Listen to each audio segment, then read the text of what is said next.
दोस्तों आज के इस पॉडकास्ट में हम जानेंगे कि अगर ओजोन परत नहीं होगी तो क्या पृथ्वी जल जाएगी।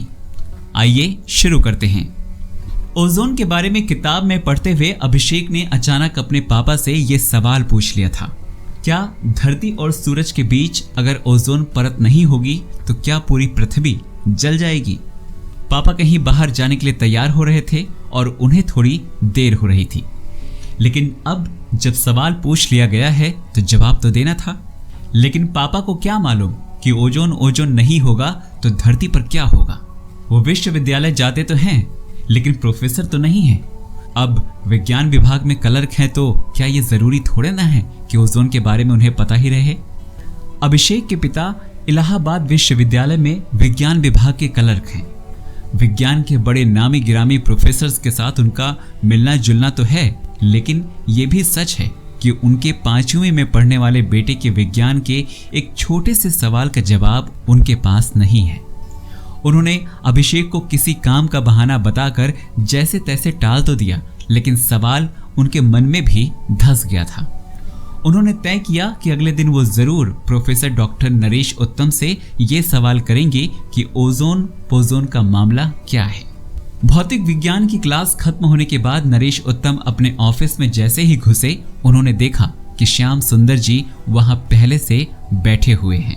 पहले तो उत्तम साहब उन्हें देखकर चौंक गए, लेकिन फिर मुस्कुराते हुए उन्होंने उनका स्वागत किया।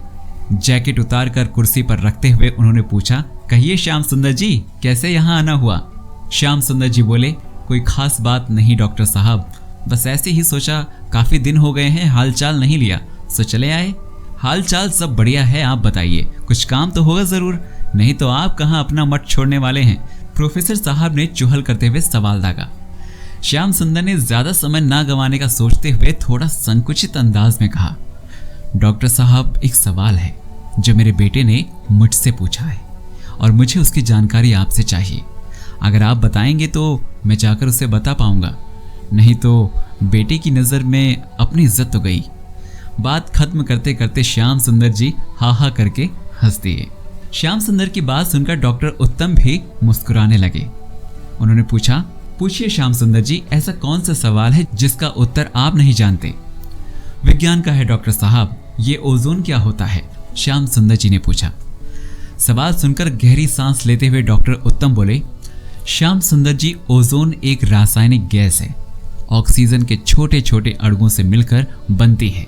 प्रोफेसर का जवाब सुनकर श्याम सुंदर बोले, मेरे बच्चे ने पूछा है डॉक्टर साहब कि क्या ओजोन नहीं होगा तो धरती सूरज की रोशनी से जल जाएगी।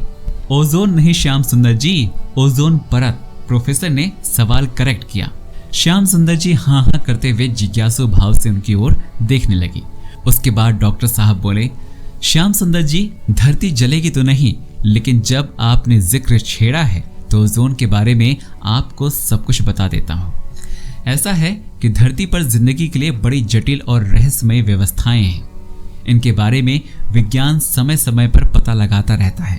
पृथ्वी के वायुमंडल में कई तरह की गैसें होती हैं, ये तो आप जानते ही हैं। इनमें से ऑक्सीजन भी होता है जो हम सांस के जरिए ग्रहण करते हैं।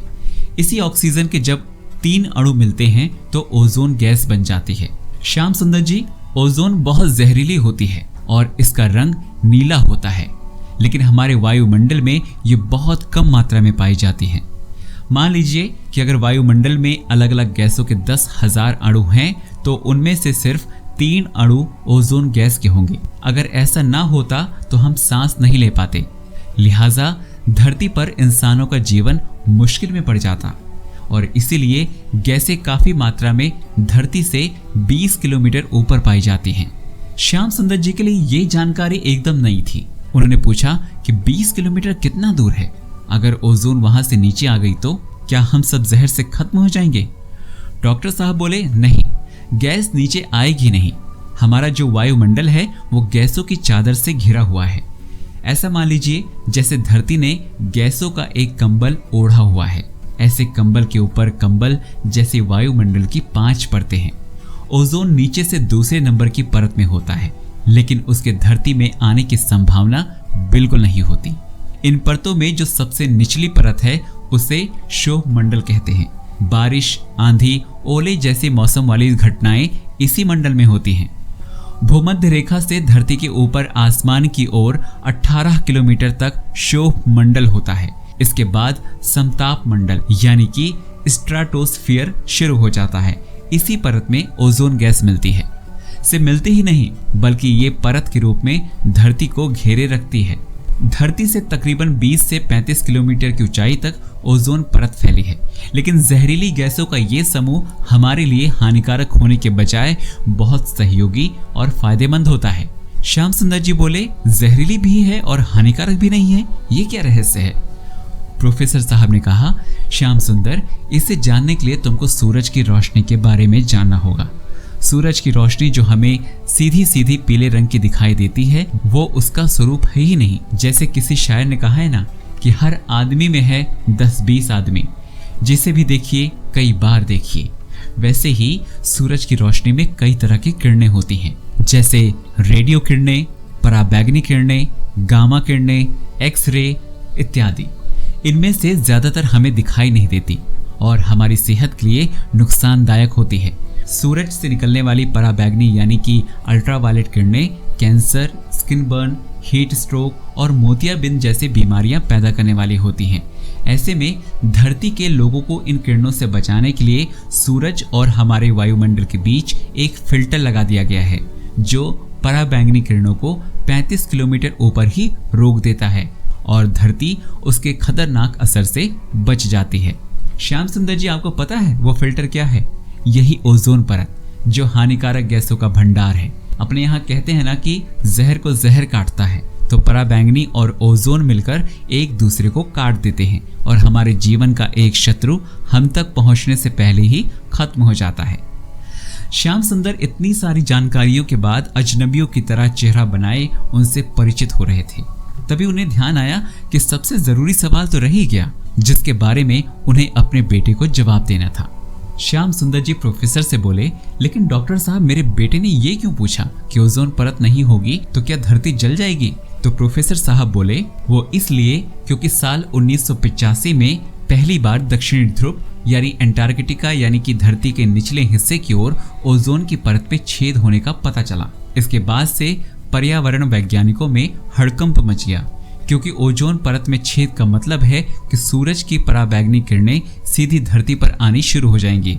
इससे न सिर्फ धरती पर गर्मी बढ़ेगी, बल्कि इसके खतरनाक प्रभावों से इंसानों और अन्य प्राणियों का जीवन खतरे में पड़ जाएगा। प्रोफेसर आगे बोले, तुम्हारे बेटे को लगा होगा कि पराबैंगनी किरणें धरती पर आएंगी तो धरती जल जाएगी, लेकिन ऐसा नहीं होगा। ओजोन मंडल में सूरज की किरणों को फिल्टर करने वाले इस परत का बढ़ना बिगड़ना लगातार चलता रहता है। आखिर ये छेद तो हम इंसानों का ही बनाया हुआ है ना? श्याम सुंदर जी चौंक गए। इंसानों ने अपने नुकसान का ये उपाय क्यों किया होगा? उन्होंने डॉक्टर साहब से पूछा कि इंसानों ने ओजोन के छेद क्यों और कैसे बढ़ाए? डॉक्टर साहब बोले, श्याम सुंदर, तुम्हारे घर में फ्रिज है? उन्होंने कहा, हाँ। प्रोफेसर बोले, तब तो तुम भी ओजोन का छेद बढ़ा रहे हो। प्रोफेसर आगे बोले, हम सभी लोग जो फ्रिज, एसी, कूलर आदि का इस्तेमाल करते हैं, उससे ही ओजोन में छेद हो रहा है। ऐसे जो भी तंत्र हैं जिनको ठंडक लाने के लिए इस्तेमाल किया जाता है, जैसे फ्रिज, एसी, जब हम इसका इस्तेमाल करते हैं तो इनमें से एक गैस निकलती है। इस गैस को वैज्ञानिक क्लोरोफ्लोरोकार्बन कहते हैं। ये क्लोरोफ्लोरोकार्बन जब ओजोन मंडल में जाता है तो उसके साथ रिएक्शन करता है। इससे ओजोन परत का क्षरण होता है। ये क्षरण ही ओजोन परत में छेद बढ़ाता है। थोड़ा सा घबराए श्याम सुंदर जी बोले, तो क्या हम लोगों को फ्रिज का इस्तेमाल नहीं करना चाहिए? प्रोफेसर बोले, क्यों नहीं, लेकिन बहुत नियंत्रित तरीके से इसका इस्तेमाल करना चाहिए।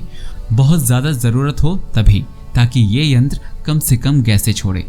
एसी की ज़रूरत जब हो तभी इस्तेमाल करें। फ्रिज अनावश्यक ना चलाएं। इसके अलावा पॉलीथीन इत्यादि में जो हम कचरा फेंकते हैं, वो भी सूरज की रोशनी से अभिक्रिया करती है और क्लोरोफ्लोरोकार्बन बनाती है। ऐसे में पॉलीथीन का इस्तेमाल कम करके भी हम अपनी तरफ से इस विपत्ति को आने से पहले रोकने में योगदान दे सकते हैं।